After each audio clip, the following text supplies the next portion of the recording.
साढ़े सत्ती बहुत से लोगों के लिए ये दो शब्द नहीं, एक डर का नाम बन जाते हैं। किसी की जिंदगी में थोड़ी सी ट्रबल आई नहीं तो कह देते हैं जी यार देखो साढ़े सत्ती तो नहीं चल रही। बस उसी समय से परेशानी का इल्जाम किस पे बढ़ा जाता है? शनि महाराज पे। लेकिन सबसे बड़ी बात क्या है कि साढ़े सत्ती जो एक्चुअल चीज है कि हर किसी को बर्बाद नहीं करती। बहुत से लोगों को साढ़े सत्ती ने बनाया है, जीवन में ऊपर उठाया है, एक साधारण इंसान से कुछ बहुत बड़ा बना दिया है। और जिन्हें ये साढ़े सत्ती तकलीफ भी देती है ना, उन्हें पूरे 7.5 साल लगातार तकलीफें नहीं देती। तो सबसे पहले तो हमें ज़रूरत है साढ़े सत्ती को समझने की कि ये असल में होती क्या है, किसको टच करती है, किसे नहीं करती, और सबसे ज़रूरी कि इसका सामना कैसे करें कि ये आपको तोड़े नहीं बल्कि कुछ बना के जीवन में निकाले। और सबसे बड़ी बात क्या है कि सबसे जो साढ़े सत्ती का इलाज है ना, आज मैं इस वीडियो के अंत में आपको देने वाला हूं। तो सबसे पहले क्या है कि हमें जानना ये होगा कि साढ़े सत्ती है क्या। देखिए, शनि बहुत स्लो प्लैनेट है, एक राशि पार करने में से 2.5 साल लग जाते हैं। साढ़े सत्ती तब शुरू होती है जब शनि आपकी चंद्र राशि, जहां चंद्रमा होते हैं, यानी जन्म के समय चंद्रमा जिस राशि में था उससे ठीक पहले वाली राशि में आता है। फिर वो आपके चंद्रमा के ऊपर से गुजरता है और फिर उससे अगली राशि में जाता है। 3 राशियां, 2.5 साल, कुल मिला के बने 7.5 साल। ये 7.5 साल से इसका नाम बना साढ़े सत्ती। अब यहाँ पे एक बात पक्की कर लीजिए कि साढ़े सत्ती जो है ये चंद्रमा के इर्द गिर्द ही कॉन्सेप्ट है। और एस्ट्रोलॉजी में चंद्रमा क्या है? एस्ट्रोलॉजी में चंद्रमा है आपका मन, आपकी भावनाएं, आपका emotional balance, how you feel in your life. Feeling underline कर लीजिएगा इस बात को। मतलब साढ़े सत्ती में शनि सीधे आपके मन के आसपास मंडराएगा और इसलिए इसका असली असर बाहर से ज्यादा अंदर महसूस होता है। अब यहाँ सबसे पहली और सबसे जो बड़ी गलतफहमी है ना, वो ये है कि नॉर्मली हम लोग समझते हैं कि साढ़े सत्ती का मतलब है 7.5 साल अब जीवन में बनवास ही आ गया, लगातार मुसीबतें आएंगी, एक जैसे ही ये 7.5 साल रहने वाले हैं। बिल्कुल सरासर गलत। साढ़े सत्ती ना कोई 7.5 साल की सजा नहीं है। ये 3 अलग अलग चैप्टर हैं और हर चैप्टर का एक पर्पस होता है जीवन में। इसको एक एक करके समझते हैं। पहले होता है पहला चरण, जब भी शनि आपकी चंद्र राशि से एक घर पहले आते हैं 12वें भाव में। 12वां भाव ना खर्च करने का भाव है, लेकिन 12वां भाव इसके साथ साथ छोड़ने का, खाली करने का और वापस भीतर मुड़ने का, स्पिरिचुअलिज्म का भी भाव है। इस दौर में जो खर्चे बढ़ते हैं ना, वो बेवजह नहीं होते। शनि आपको दिखा रहा होता है कि आपकी जिंदगी में एनर्जी, पैसा, वक्त कहां कहां लीक हो रहा है, कहां कहां ये फालतू में जा रहा है। कई लोगों की इस समय में ना नींद बड़ी कम हो जाती है या नींद उचट जाती है। रीजन, क्योंकि शनि आपके सबकॉन्शियस माइंड को क्लींस कर रहे होते हैं, डीक्लटर कर रहे होते हैं। तो उसकी वजह से क्या है, पुरानी गांठें इस समय में ऊपर आती हैं, एक अजीब सा आइसोलेशन, अकेलापन आता है, लेकिन वो किसी पर्पस से आता है। शनि यहाँ पे चाहते हैं कि आप उस भीड़ से, आप उन चीजों को थोड़ा सा छोड़ दो जो रेलेवेंट नहीं है आपकी लाइफ में, जो क्लटर पैदा कर रही हैं। इसलिए इस समय में ना लोग क्या है, थोड़ी से ना विरक्ति की तरफ भी मुड़ते हैं या घर से दूर जाना चाहते हैं, परिस्थितियों से दूर जाना चाहते हैं। एक लाइन में ये ना बोझ उतारने का चरण है। इस समय में बोझ लेके चलते रहोगे ना, फिर संकट आएगा। जैसे किसी कठिन चढ़ाई पे चढ़ने से पहले अपना बैग हल्का करते हो ना, तो शनि कह रहे होते हैं भाई हल्का कर लो खुद को, नहीं करोगे तो भुगतो, फिर परेशानी आएगी। फिर आता दूसरा चरण, जब शनि आपके चंद्रमा से निकल रहे होते हैं। ये आपकी साढ़े सत्ती का एक पीक सा बन जाता है। बड़ा डेप्थ वाला काम है ये, क्योंकि अब शनि सीधे सीधे मन से एक भाव पहले नहीं, अब यहाँ पे शनि आपके मन पे बैठ गए। ये वो दौर है जब आपका सामना खुद से होता है, अपने बारे में। मतलब मैं कौन हूं, मेरे रिश्ते, मैं जो भी मेरे झूठे भरम थे ना, टूटना शुरू हो जाएंगे। अब मन भारी लगेगा, पर यह भी भारीपन कौन सा है, जो आपके मन को सही कर रहा होता है। यहां पे शनि क्या सिखा रहा होता है, इमोशनल इंडिपेंडेंस, के किसी से वैलिडेशन मत मांगो भाई, खुद पे निर्भर हो जाओ, आत्मनिर्भर। दूसरों पे अपनी खुशी का बोझ डालना छोड़ दो, अपने भीतर से मजबूत बनो। शनि का समझाने का तरीका क्रूअल होता है ना थोड़ा। सेहत, माँ, घर, इनसे जुड़े सवाल भी यहीं उठते हैं। ये वो समय है जिसमें आप रियल सेल्फ से मिलते हैं, असल में आप जो हैं। और ध्यान दीजिएगा, ये भी सिर्फ 2.5 साल का समय है, 7.5 साल का नहीं है ये समय। फिर आता है तीसरा चरण, जब चंद्रमा से अगले भाव में शनि जाते हैं। ये भाव होता है आपका पैसा, परिवार, आपकी जैसे बोलते हो ईटिंग हैबिट्स का, आपकी जमा पूंजी, आपके रिसोर्सेज का। पर गहराई में ये रीस्ट्रक्चर करने का समय है। पहले 2 चरणों ने जो सफाई की थी ना, अब साफ जमीन पे शनि एक नई मजबूत इमारत खड़ी करना चाहता है। यहां शनि आपके पैसे को अनुशासन में लाता है, फालतू खर्च बंद, बचत शुरू, आपकी नापतोल करता है, बोली को कम बोलो, सही बोलो, नाप के बोलो, और परिवार के रिश्तों को रीडिफाइन करता है। हर एक इंसान में अपनी अपनी तरह से ये जीवन आता है, ये समय आता है। और सबसे सुंदर बात कि अगर आपने पहले 2 चरणों में सही से मेहनत की ना, रेलेवेंटली चीजों को डीक्लटर किया, डटे रहे, तो शनि इस तीसरे चरण में उसका रिवार्ड देता है, तरक्की देगा, स्थिरता देगा, ऐसी मजबूती देगा जो अब अगले सालों साल चलती रहेगी। तो इस बात को समझिए कि एक जैसी मुसीबत आई नहीं आई, यहां पे 3 अलग अलग कहानियां हुई। पहली बोझ का उतरना, दूसरी खुद से मिलना, और तीसरी दोबारा बाउंस बैक करना। और असली पीक है बीच वाले 2.5 साल। अब यहां शनि की एक और गलतफहमी है, इसको ध्यान से सुनिएगा कि 7.5 जिसकी भी चले उसको बर्बाद करती है। बिल्कुल गलत, ये सच नहीं है। मैं आपको कारण बताता हूं। ये भी क्या है कि हर इंसान के लिए ना शनि एक जैसा नहीं होता है। शनि ना कई बातों पे निर्भर करता है। पहली बात कि आपको अपने चार्ट में ये देखना है कि शनि आपका दोस्त है या आपका एग्जामिनर है, आपका इम्तिहान लेने वाला है। ये नॉर्मली डिपेंड करता है आपके लग्न पे। जैसे जो टॉरस वाले हैं या तुला वाले हैं, उनके लिए शनि योग कारक है, कुंडली का सबसे शुभ प्लेनेट है। और मकर और कुंभ वालों के लिए तो शनि खुद ही आपके चार्ट का स्वामी है, आपका अपना प्लेनेट। तो इन लोगों के लिए जो 7.5 है ना, वो जीवन की कई बार ना बड़ी अपलिफ्टमेंट बन जाती है। डिपेंड करता है चार्ट में शनि की पोजीशन पे भी, लेकिन ओवरऑल अपलिफ्टमेंट ही देगी। और यहाँ पे सिर्फ दोस्ती दुश्मनी काफ़ी नहीं, शनि की अपनी ताकत। शनि की अपनी ताकत को ना हमारे स्क्रिप्चर्स में षडबल कहते हैं। षडबल के अंदर भी स्थान बल जरूरी है देखना, यानी शनि आपकी कुंडली में कितना बलवान होके बैठा है।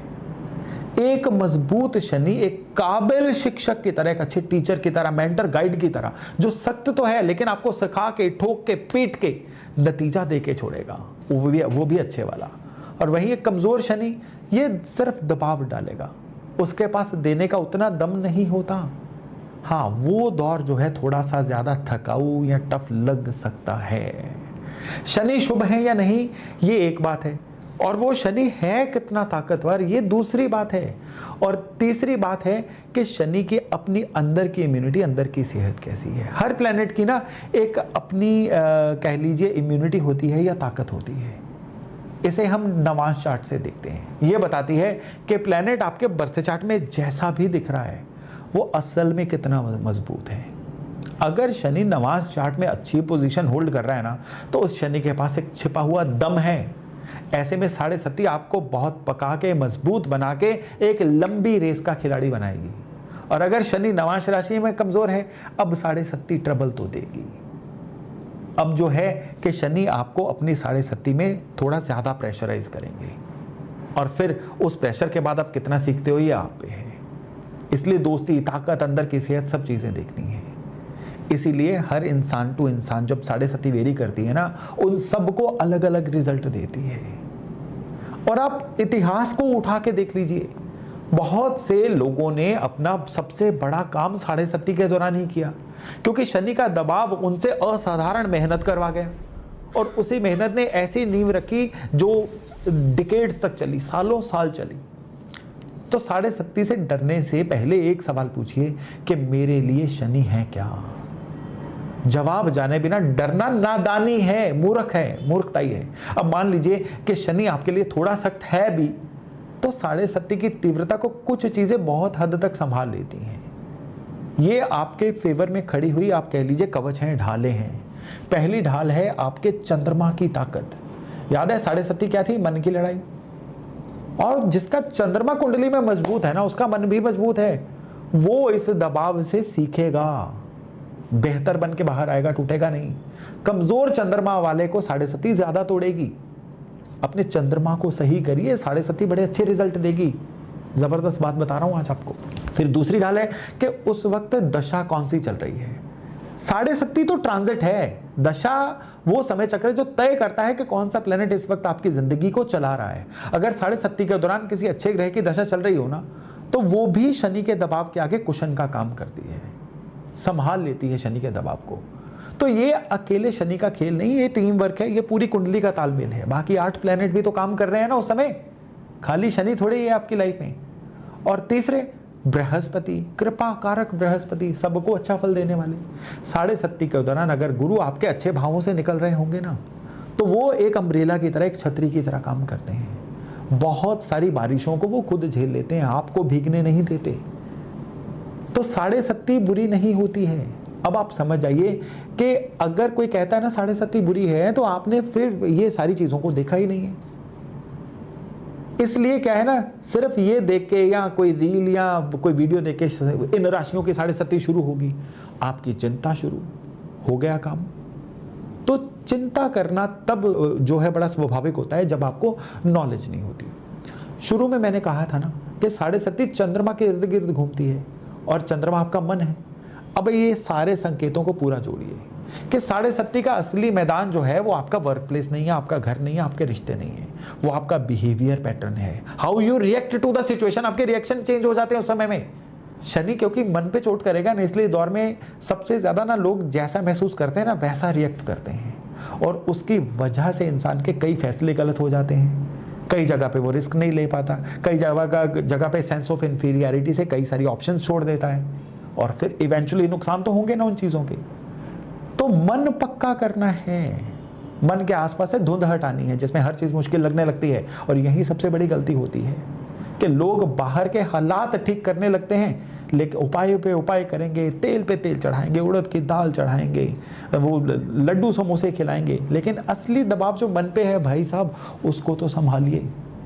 और इसका एक बड़ा खूबसूरत मतलब भी है कि अगर आप अपने मन को सही कर लेते हैं, अपना भीतरी संतुलन उस समय में बनाए रखते हैं ना, यहाँ पे मतलब ठंड रखते हैं, तो 7.5 की जो नेगेटिव ताकत है ना, शुरुआत में ही खत्म हो जाती है। और इस दौर में अगर आपको लगता भी है ना, देखो मे भी आपका चंद्रमा कुंडली में नीच हो, केतु के साथ बैठा हो, तो इस दौर में मन सचमुच बड़ा भारी लगने लगे, उदासियां गहरी होने लगे, एंग्जाइटी स्ट्रेस बहुत ज़्यादा आने लगे, एकदम से ब्लैंक ऐसे लगे मुंह पे लिफाफा ही डाल दिया किसी ने। तो ऐसे में क्या है कि आपको अपना बर्थ चार्ट ही दिखाना होगा, ये तो पक्की बात है। लेकिन एक बात, रुद्राक्ष माला लीजिए, उस रुद्राक्ष माला पे रोज एक माला ओम नमः शिवाय जपना शुरू करिए। क्योंकि शनि की 7.5 का जो इलाज है, देखिए शनि को तेल चढ़ाना तो वो तो एक नॉर्मल रिचुअल भी हो गया ना, लेकिन ये रुद्राक्ष माला पे रोज एक माला ओम नमः शिवाय जपना। हर शनिवार को काल भैरव मंदिर जाइए, वहां वो ऊर्जा आपको मिलेगी जो उस समय में आपके मन को व्यवस्थित करेगी। तो शनि को विलेन मत मानिए। नॉर्मली शनि को आप एक काला, डरावना वो प्लेनेट समझ लेते हैं जो सिर्फ सजा देता है। शनि जज हैं, शनि न्याय के देवता हैं। शनि को पैटर्न समझिए, वो आपके जीवन में आपको ठोक पीट के एक अच्छी मूर्ति बनाने आए हैं। सबसे जो ऑनेस्ट जज होते हैं ना, शनि वो है। वो अपनी मर्जी से कोई सजा नहीं देंगे। शनि इज ए अकाउंटेंट जो आपके कर्मों का हिसाब देंगे। शनि ठीक उन्हीं स्थानों पे हाथ रखेगा जहां पे पास्ट में आपने नेग्लिजेंस की हुई है, जहां आप आलसी रहे थे, जहां आपने बेईमानी की थी, जहां आपने जीवन में प्रोसेस को छोड़ के शॉर्टकट मारा था। किसको झूठ बोलोगे? शनि को झूठ नहीं बोल सकते, इसलिए कि 7.5 में भी किसी को सजा लगेगी और जिसने प्रोसेस फॉलो किए हैं उसको रिवार्ड लगेगी। फर्क इस बात का है कि अब तक आपने क्या क्या कांड किए थे। तो जो इंसान मेहनती है, ईमानदार है, अनुशासित है, कमजोरों के साथ खड़ा होता है, हद पॉसिबल ही नहीं है शनि उसको तोड़ जाए। उस 7.5 में शनि उसको ऊंचा उठाएगा। इसीलिए तो शनि उनके लिए वरदान बन जाता है। मतलब मैं सरल भाषा में बोलूं ना, तो शनि नुकसान नहीं करता, शनि आपका हिसाब करता है। इसका टैटू बनवा लीजिए। और जिस दिन आप ये बात गहराई से समझ आते हैं ना, शनि का डर तो खत्म ही हो जाता है। और फिर शनि को आप दुश्मन समझना नहीं, शनि को एक शिक्षक समझना शुरू कर देते हैं। तो दोस्तों, ये वीडियो उन लोगों से भी शेयर करिए जिनकी शनि का कोई ना कोई खराबी चल रही है, या जो जीवन में इस वहम में चल रहे हैं कि मेरा शनि खराब है। ये वीडियो में भी उन लोगों के लिए एक बहुत ही ज़बरदस्त एक जानकारी बन के सामने आएगा, उनके डर को दूर करेगा। तो चलिए अभी वाणी को विराम देता हूँ और वायदा करता हूँ बहुत जल्द एक नए टॉपिक के साथ दोबारा से आपको मिलने का। तब तक अपना खूब ध्यान रखिएगा। नमस्कार।